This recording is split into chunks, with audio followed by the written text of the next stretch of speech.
नमस्ते, प्रणाम, जय श्री राम दोस्तों। मेरा नाम पूजा मिश्रा है। हमारे चैनल का नाम पूजा मिश्रा दिव्य गीत है। आप लोगों का तहे दिल से स्वागत और अभिनंदन करती हूँ अपने चैनल पर। आप लोगों को मैं एक बहुत ही प्यारा भजन गीत सुना रही हूँ। हमारा गाना अच्छा लगे तो ज़्यादा से ज़्यादा शेयर करिए, लाइक और सब्सक्राइब करिए। ऐसे अपना प्यार दुलार आशीर्वाद बनाए रखिए। खुश भइले दशरथ का मनवा, जनम लिहे चारौ जनम लिहे चारौ जनम लिहे चारौ लालनवा। खुश भइले दशरथ के मनवा, जनम लिहे चारौ जनम लिहे चारौ जनम लिहे चारौ लालनवा। खुश भइले दशरथ के मनवा, जनम लिहे चारौ जनम लिहे चारौ जनम लिहे चारौ लालनवा।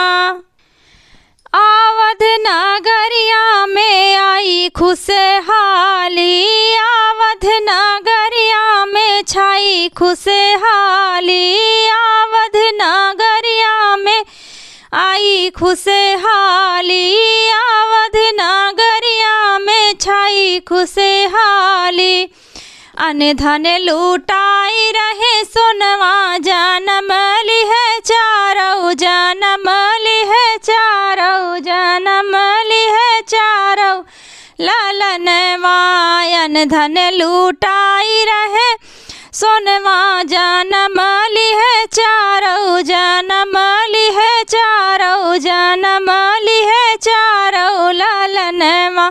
खुश भइले दशरथ का मनवा, जनम लिहे चारौ जनम लिहे चारौ जनम लिहे चारौ लालनवा।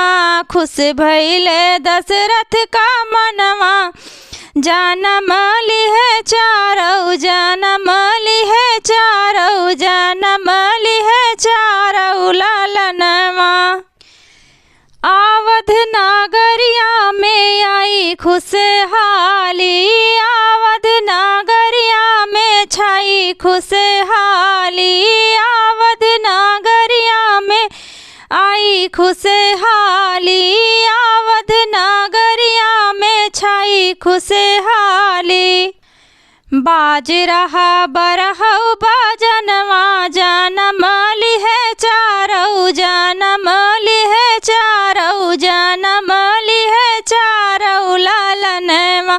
बाज रहा बरहौ बाजनवा, जनम लिहे चारौ जनम लिहे चारौ जनम लिहे चारौ लालनवा।